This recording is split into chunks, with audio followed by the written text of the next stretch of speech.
At 5, it's offer review, and boy, we've got a ton of stuff to talk about today. First things first, I got to give a shout out to GIICC, who comes up with these great infographics. Looks like we're having the Emma Blitz right now. Later in the week, we're going to have a Blitz Rumble for, what is that? It's going to be Shield. We've got the Morgan Le Fay, third time, coming around midweek. Phoenix should be popping off. Legendary event today. We've got Malicious Manipulators running right now, which is 2 times drops for the characters for the Phoenix event.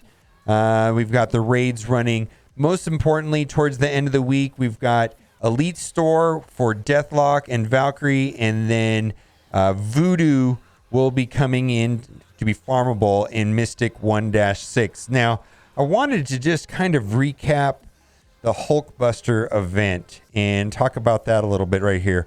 Hulkbuster release, better or worse than a traditional Blitz release?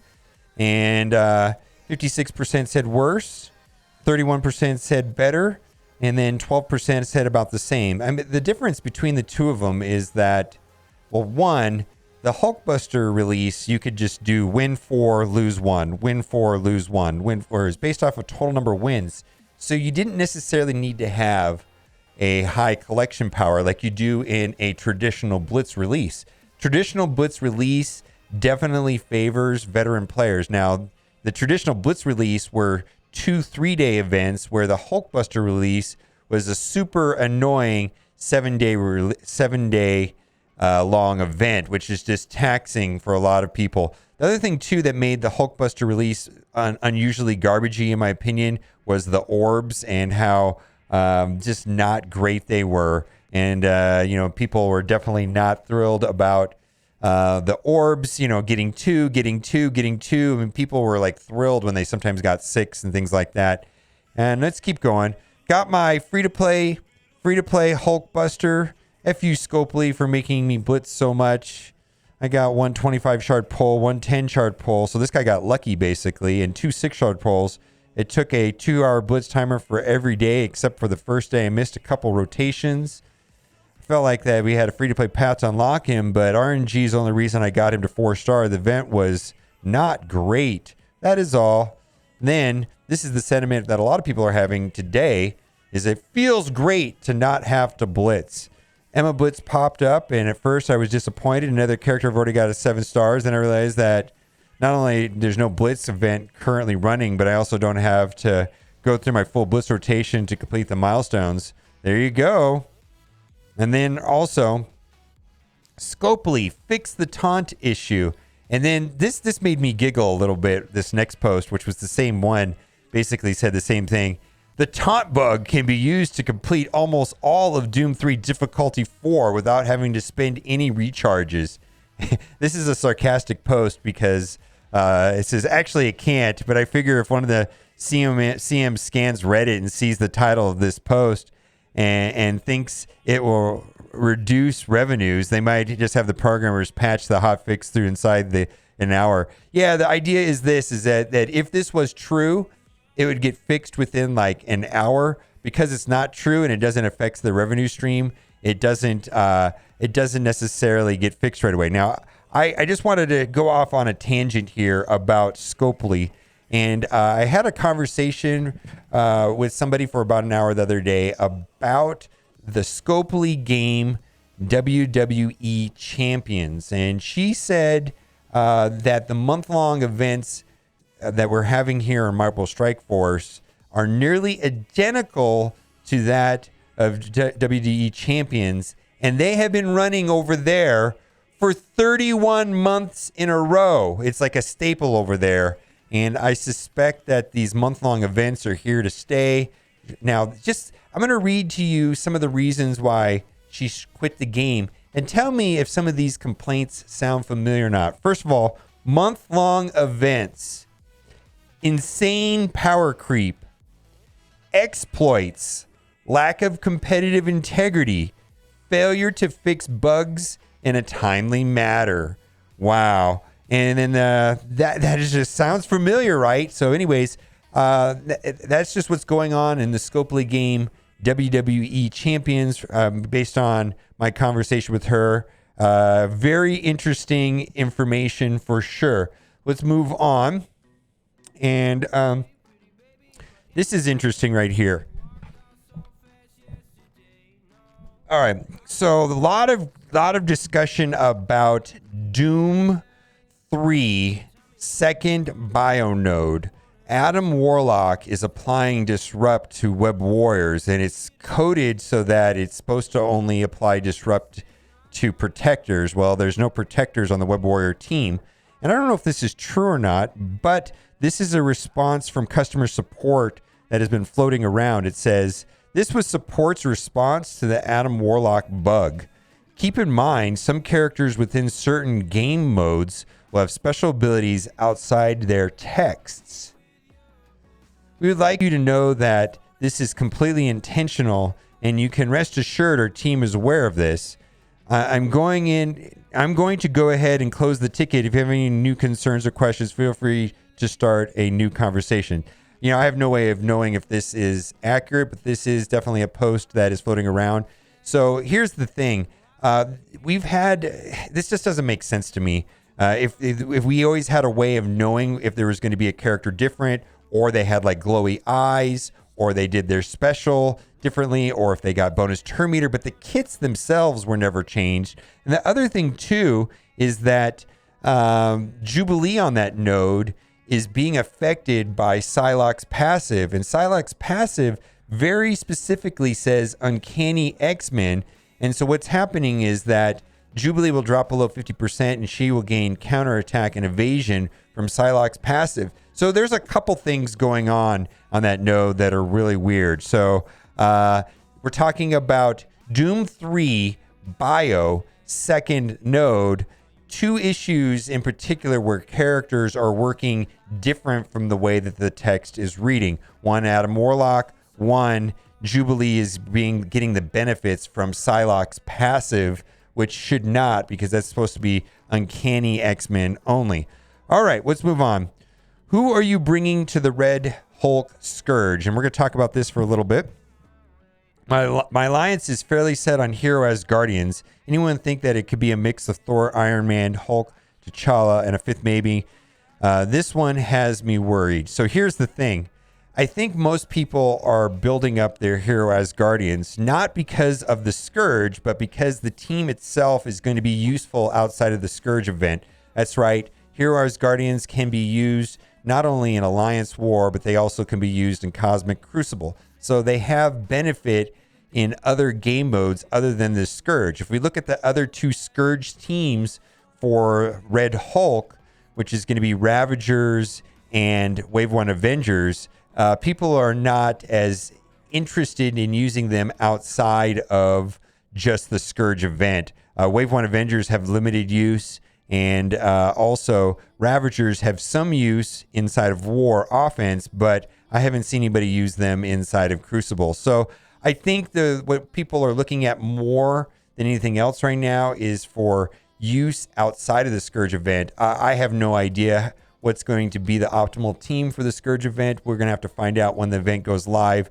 I mean, if I were to guess, it's probably going to be some sort of hybrid team, but we'll have to find out. So anyways, that's just my thoughts on that. War Rewards updated leaderboard ones. It looks like we would get less T4s. And yes, it does look like that most alliances will get a smaller amount of T4s. A lot of people did math. Some people said they got 5 less. Some people said that they get 25 less. And then some other people are telling me they're going to get 30 less T4s per season. More than that, I think that it was nice to get T4s 3 times a week. Now we're going to get a big clump of them at the end of a 2-week period. And, so the question is, do the SBCs and the teal basic catalysts make up for it? Do the blue level 4 ions make up for it? Where, that's very controversial also because Victory Blueprint had a lot more. It feels like the changes to the Alliance War are a negative. I don't know if we have the full picture yet, but for right now, I'm overall not really, I'm definitely skeptical, and it looks like it's a negative. So we will Keep you posted as that develops, as we get more information. Be sure to go down to the bottom of the web store and collect the free reward. No web events running right now. We're going to get right into the offers. Lots of character offers to go over. Cosmic Mutants, this is kind of a little bit confusing to me as to why, but this was from a Blitz Rumble event a couple weeks ago, maybe like 3 weeks ago. Maybe it was a good seller, so they decided to bring it back. Not that this is a team, but there's, she has just been recently made available on a hard node. Bishop is very useful. Cable has uses sometimes in making matches just because of his passive ability. And these two clowns, the Longshot and Shatterstar, have been very useful. And although they're not they've seen better days. Anyways, $50 for 180 times 5 seems reasonable enough for me. Limited time offer. This is garbage. Absolutely. Say it together with me. 1, 2, 3. Trash. This is hot garbage. There's typically a $30 offer, which has 3.25 million gold and something like 24,000 fragments, if I remember correctly. So this is not a good deal. This is super bad. All right, let's move on. Iron Impact. This is the proper Hulkbuster shards, orbs rather. So this is the one that gives a minimum of 6. There's a very small chance, of course, of getting 180, like 1 in 2,000 chance. They will average about 9.3. So this right here, those shards in my book, I usually evaluate them at $3 a piece, and then they're paired up with an Armory 14, which is worth about 50 cents. So that doesn't quite add up to $10. But if you're just a couple Hulkbuster shards from going up to another star level, maybe this is worth it for you to take him up, from 3 stars to 4 stars or 4 stars to 5 stars. They will average about 9.3. I think 8 is probably a good number if you're just trying to round down. Anyways, Famine Orb Party Pack. So this is super pricey way of getting Rogue. Pretty much you're going to get 2 out of the orb. There's going to be Rogue on each side. They're going to average, if you're just looking for Rogue, they're going to average like 3.54 Rogue shards per orb. But there's other things in this orb, but they have sold these for as low as $3. However, when they sell them for $3, they only sell 1. They typically have a way of buying them for $5 a piece, and they'll let you buy 3 of them a day. Anyways, I'm not going to be buying this, but anyways, yeah, there it is, the Daily Famine Orb. So there's 3 of them right there that you can purchase at $5 a piece. I guess if you're super anxious to get her upgraded, that is a way of doing it. Kind of pricey, and like probably more often than not, you're going to be getting a minimum of 2 with each one of these orbs, but they will average 3.5 on average. Gold promotion credit offer. This is a Kraken snack. The reason why people buy this, they can buy this 3 times for $150, and that'll give them enough gold promotion credits to take a single character from 5 red to 6 red. Extremely expensive, in my opinion. It's a Kraken snack. Legacy 3 orbs. Nobody has told me that there's any value to these orbs right there. This is for people pushing to get to gear tier 17, which is going to be one of the main bottlenecks to getting a full apocalypse, getting the big 7 yellow apocalypse. They're pricing these pieces. These are the gear tier 17 pieces at $2.50 a piece, and they're random. This is beyond Kraken snack. Same.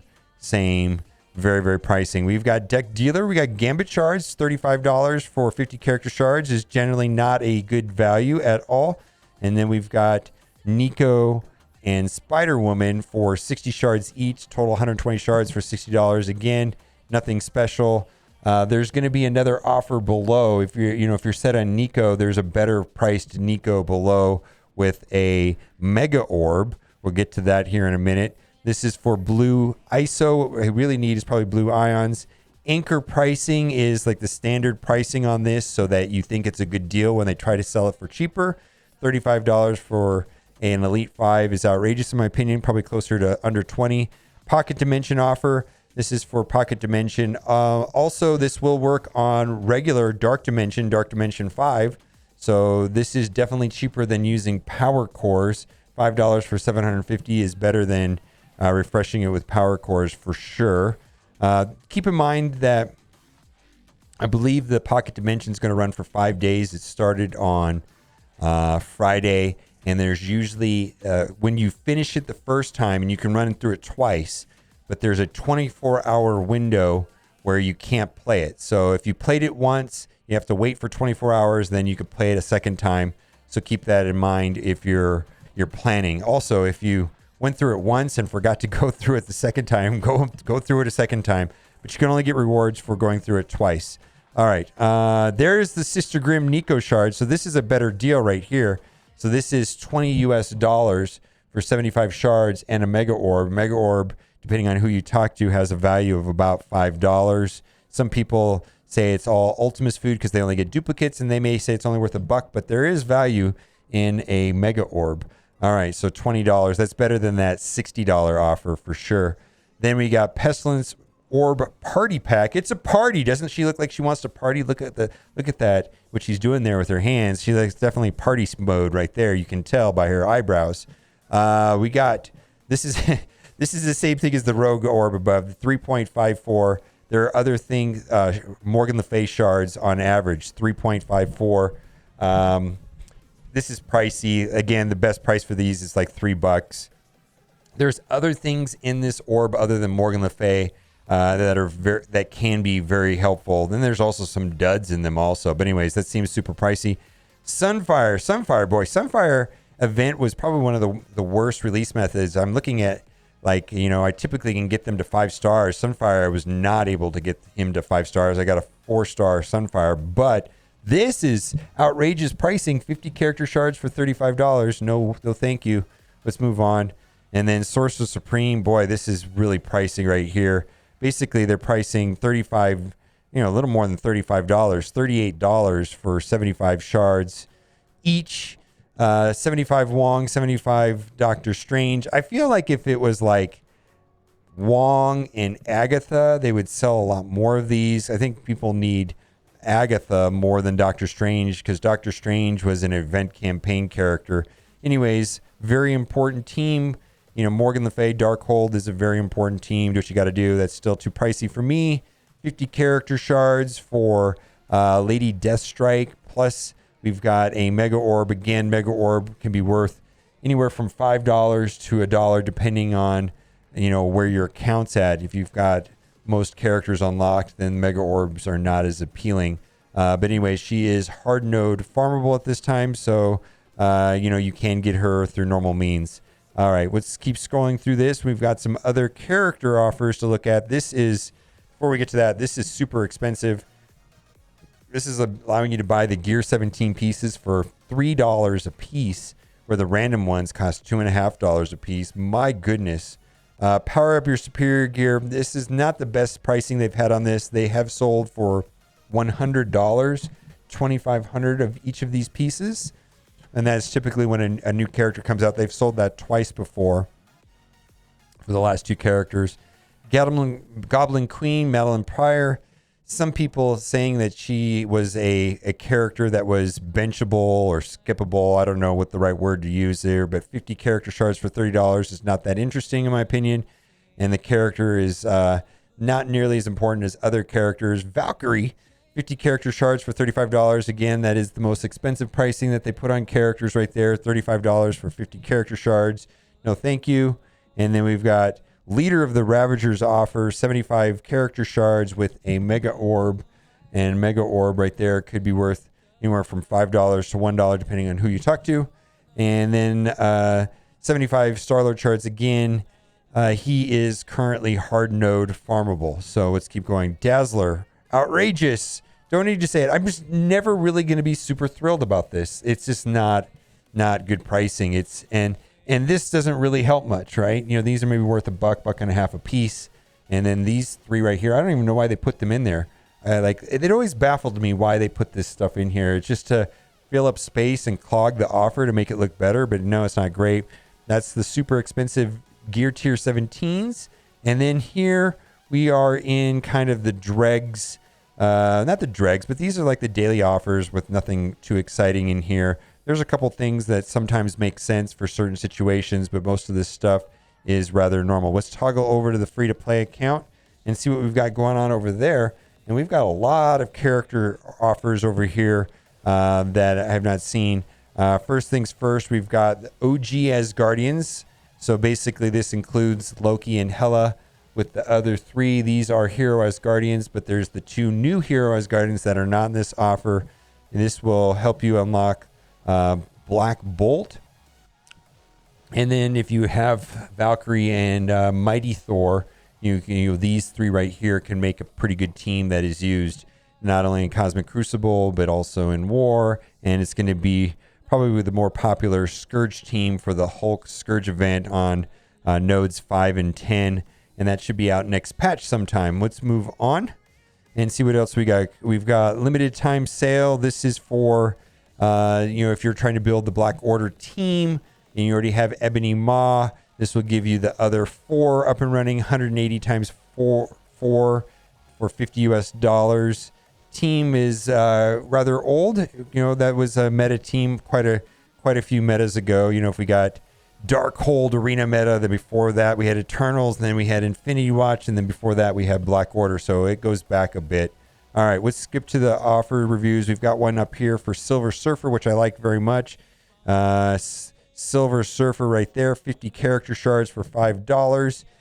Here's the thing about him. He's not a raid character, but he is an important plug and play character. And the problem with Silver Surfer is that he never really had a proper team, like a team that he belonged to. So, but he is a good plug and play character, and I do get use out of him, not only in Cosmic Crucible, but also inside of Alliance War. But he's not a raid character, and raid teams and raid characters have a higher priority than a Silver Surfer. All right, Elite 5-star Orb, no thank you. We got Nico. Oh, okay, so we've got Heroes for Hire. We got 75 times 2, 150 total shards for $10. If you need those 2 characters, that's reasonable enough. And then we've got Madeline Pryor and Strife. Really, their war defense team. How important is war defense to you? But if you're just looking for bulk shards, that's the best pricing I've seen on those 2 together.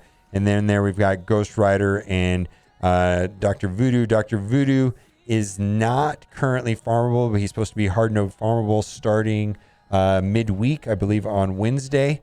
So and then Ghost Raiders, of course, has been in the game for a long time, but that's a completely reasonable price right there. 75 character shards for $10. And then there's another one here coming up for Kestrel.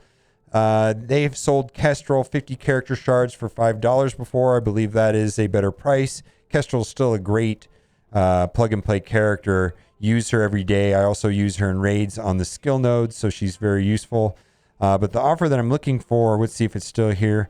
Let's keep scrolling down. We've got Loki right there, 60 character shards for $10. I believe 50 character shards for $5 would be a better price on that. Same thing on Hela. That is not a great price. 50 character shards for $5 would be a better price. Ronin, this is for unlocking Phoenix, 50 character shards for $5. This guy is on the bench. He is a blitz only character at this time. And then we've got Mordo. Again, Mordo just got a rework and should be getting used tonight inside of Alliance War, because now he has been added to the Dark Hunters team. And I can't wait to test him out tonight. That should be fun. 50 character shards for $5 is very reasonable. And that'll do it for today's offer review. Let me know what you think in the comment section. And as always, thanks for watching and keep on gaming.